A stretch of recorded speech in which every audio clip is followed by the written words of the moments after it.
তল্লাশির পর গ্রেপ্তার বনগাঁ পৌরসভার প্রাক্তন পৌর প্রধান শঙ্কর আঢ্য। দীর্ঘ 17 ঘন্টা ম্যারাথন তল্লাশির পর বনগাঁ পৌরসভার প্রাক্তন পৌর প্রধান শঙ্কর আঢ্যকে গ্রেপ্তার করে ইডি।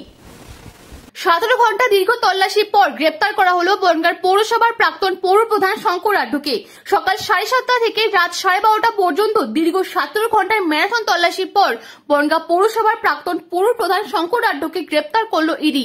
রাত 12:32 নাগাদ শঙ্কর আঢ্যকে তার বাড়ি থেকে গ্রেপ্তার করে বের করে আনেন ইডি আধিকারিকরা।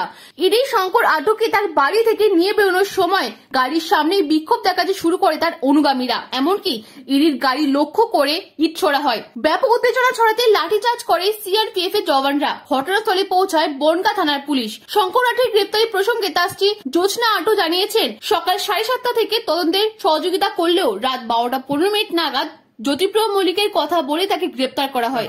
7:30 সময় এসেছে, আমি গেট খুলে দিয়েছি। সকাল থেকে সারাদিন ব্যবসার সম্বন্ধে কথা বলেছে, কিন্তু এখন লাস্টে 12:15 সময় দেখতে পেলাম একটা অফিসার আসলো, এসে একটা জ্যোতিপ্রিয় মল্লিকের কাগজ দেখালো। বললো, জ্যোতিপ্রিয় মল্লিক আপনার নাম বলেছে কি কেউ বা বলেছে, তার জন্য আপনাকে অ্যারেস্ট করলাম।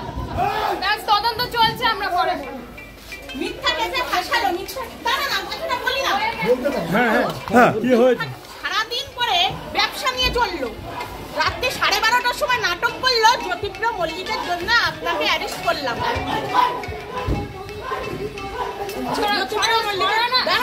জ্যোতিপ্রিয় মল্লিক তো জেলার সভাপতি ছিল, সবার কাছেই তো আসতো, আমরাও সেই জন্যই তো যেতাম। কিন্তু এখন দেখলাম পুরোটাই নাটক। 7:30 থেকে সারাদিন ধরে আমরা সহযোগিতা করলাম। লাস্টে একটা অফিসার ব্যাগের থেকে কাগজ বের করে দেখালো, এই যে জ্যোতিপ্রিয় মল্লিকের জন্য অ্যারেস্ট করলাম।